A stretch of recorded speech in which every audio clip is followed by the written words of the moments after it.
From peacekeeping to climate change, China's foreign policy reflecting its vision of global governance.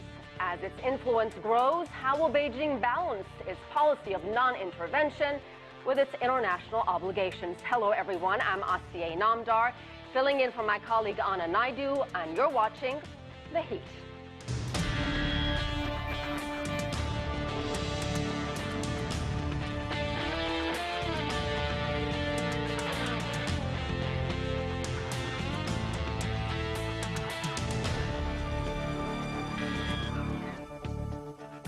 For more than 60 years, non-intervention has been the cornerstone of China's foreign policy.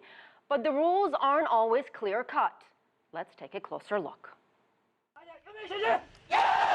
After many years of sitting on the sidelines, China now contributes more troops to the United Nations peacekeeping missions than any other permanent member of the UN Security Council. It ranks 12th among nations contributing blue helmets. And China is the world's second largest financial backer of the force. Beijing is helping financially with Syria's refugee crisis, pledging millions of dollars to Middle Eastern countries dealing with the displaced. And China is investing heavily in port development across the globe to expand and secure trade routes with China's Belt and Road Initiative. While its global footprint grows, Beijing remains steadfast about its policy of non-interference. It practices the 5 principles of peaceful coexistence, including mutual respect for sovereignty and territorial integrity, mutual non-aggression, non-interference in each other's internal affairs, equality and mutual benefit, and peaceful coexistence. Because of these principles, China is generally reluctant to vote for sanctions at the United Nations Security Council. But recently, Beijing supported new sanctions against the Democratic People's Republic of Korea after yet another missile test. The move was aimed at increasing economic pressure on Pyongyang to return to negotiations on its nuclear and missile programs. Well, for more on China's non-intervention policy, we have a panel of experts. We're joined by Song Zhang. He's the chief correspondent with Shanghai Wenhui Daily here in Washington, D.C. Also with us is Yun Sun. She's a senior associate in the East Asia program with the Stimson Center. And last but not least, Brian Becker is the national coordinator of the Answer Coalition. Welcome, everyone, to the program. Thank you. Song, let me begin with you. Repeated missile tests, angry rhetoric from Washington and Pyongyang, even threats from both sides. And the latest news coming from the DPRK, the state media is reporting Kim Jong-un has ordered more solid fuel rocket engineers, perhaps means they could be propelling more ICBMs. What is China's #1 priority when it comes to the crisis on the Korean Peninsula? I think that is denuclearization, and we are very firmly committed to the UN non-proliferation kind of agreement, and we feel all the sides should work together and to make sure DPRK not to develop its nuclear capacity, but also we are for peaceful resolution, peaceful negotiation between different countries to solve this issue. Yun Sun, is that approach really working? China has supported a number of resolutions at the UN Security Council. Is this a shift that we're seeing from diplomacy to punitive measures against DPRK? I wouldn't call it the shift of China's policy, because if you look at China's voting records on the UN Security Council, every time that Pyongyang conducted a nuclear test, China cast a supportive vote for more sanctions on DPRK. So there is a track record. Some people would notice that this time it's not a nuclear test, it's ICBM test. But I would say that the significance of ICBM test is also very high. So no less than a nuclear test. So I wouldn't call it a shift of the China's position.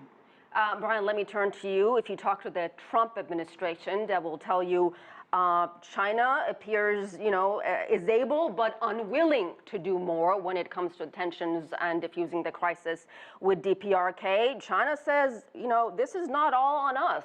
They call it China responsibility theory, saying the blame isn't just on us. So is there more China can do to diffuse the situation? No. There's nothing more that China could do to diffuse the situation, because the only way this situation between the U.S. and DPRK, and that's where the problem is, could be diffused is if the United States agreed to the Chinese proposal, the Russian proposal, which, by the way, is also the proposal of the DPRK, which is to have a double freeze. In other words, a moratorium on U.S. South Korean military exercises in exchange for a moratorium on further missile tests or nuclear tests on the part of the DPRK.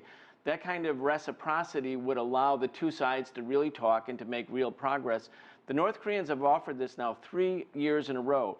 China has embraced this formula. Yes, they say they're for denuclearization of the peninsula, but they're also saying that's perhaps the long-term goal. Right now, there's a way to begin the talks, and this is the formula to do that.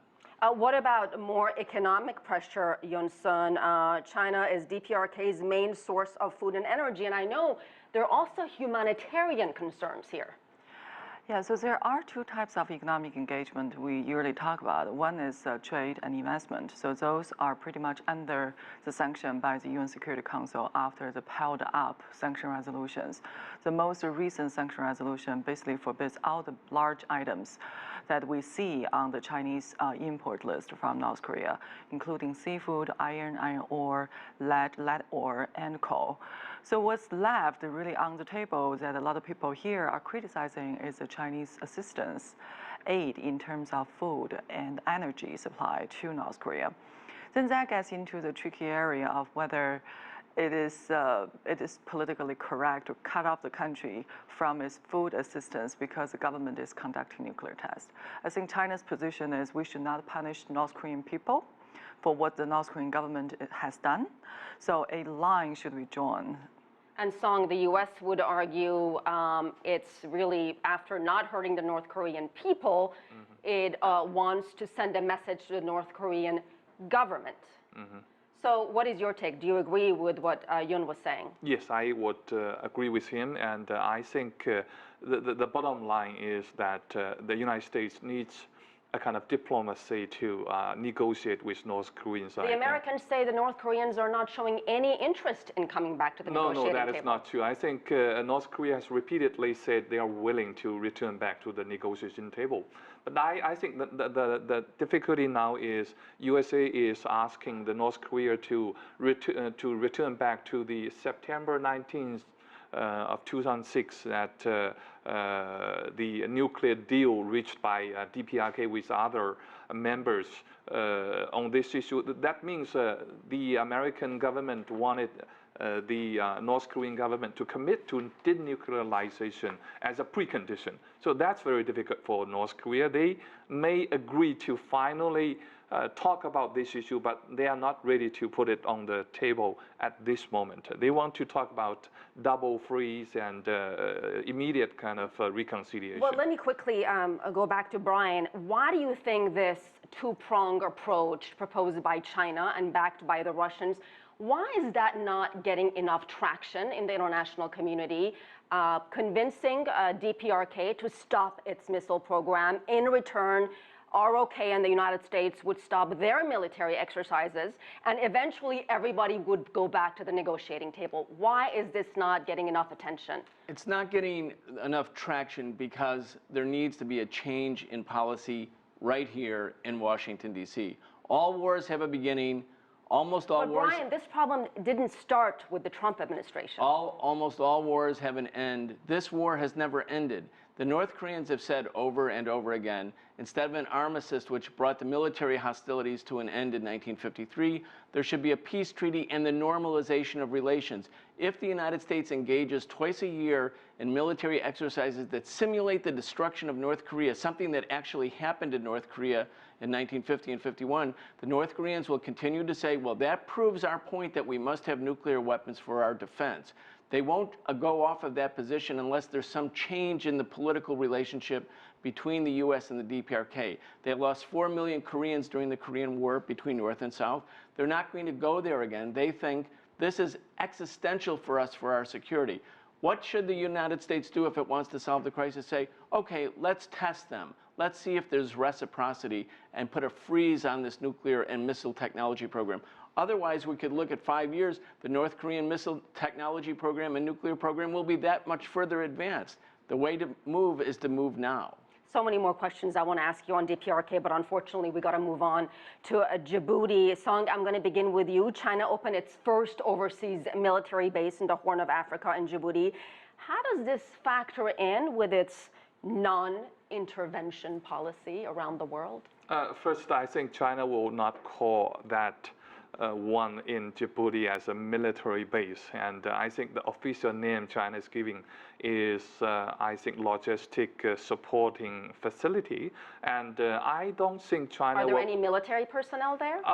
There are military personnel over there, but for China, it's for more logistic supporting issues because China has about like 200 people working in Africa and some other few millions working in Middle East. And considering the turbulent political situation in Africa, we have faced several times of it in emergency, and China had to evacuate its own citizens. And I think immediate purpose for this military base, if you call it, is for like economic and the trade and also for personnel purpose. But in the future, definitely it can be developed to like for military use. I will agree with that. Yun, what are the global implications? First of all, why Djibouti? And is this just the beginning of many more bases to come in Africa for China?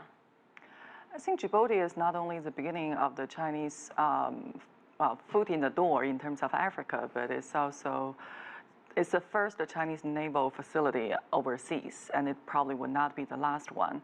But coming to the issue that Sun was just talking about, I think first of all, China has sent dozens of naval escort missions under the UN Security Council mandate to the Gulf of Aden to provide escorts to vessels, to ships, commercial ships, not only Chinese ones, but also foreign commercial ships. So China would argue that our naval mission in the Gulf of Aden has the UN Security Council mandate, so it's legitimate. And having a naval facility in Djibouti does not equal to intervention, because otherwise the U.S. would be intervening in all the countries that the U.S. has military bases in. They have 374 military bases, I think. Who does? America. The United States does. So distinction should be drawn between having a naval facility and intervention policy in a sovereign country. Of course, today our conversation is really about China and its global influence. Brian, let me turn to you. You know, there are critics in the West that say this is another way China is expanding its influence in the world. Well, perhaps. I mean, is that a bad thing, though? I mean, China has said they have an agenda for a peaceful rise. Let's also face some economic facts.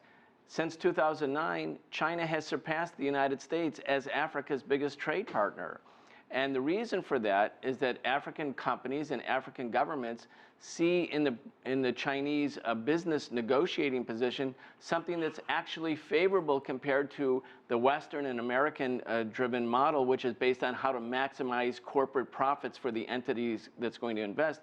China has a different goal, which is to have, and I think it conforms actually to the 5 principles of peaceful coexistence, to have something that is mutually beneficial to the African countries and to China. China wants resources, but in exchange, China is also providing machinery, it's providing technology. It's not like the old style colonialism, which were basically extractive industries by Western countries that got rich off of Africa, either extracting their mineral wealth or enslaving their people. Africa will see China in a much different way as a consequence. And I want to pose this question to all 3 of you.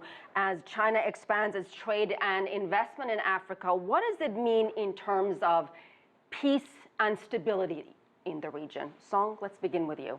I think China's fundamental philosophy is that economic growth will bring the stability and peace. And But does it always work that way? it doesn't work always.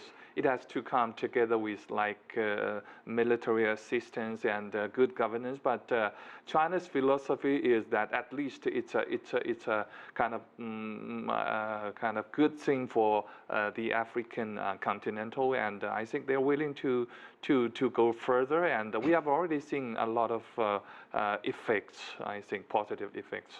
Yun? It depends on which country you're talking about. If we're talking about countries like Sudan, South Sudan, or Zimbabwe, there are arguments, or there are criticism internationally that the Chinese investment in the natural resources industries actually facilitated the conflict because it creates a even more uneven sharing of the benefits related to the natural resources in the country, and it unfairly benefits the local governments.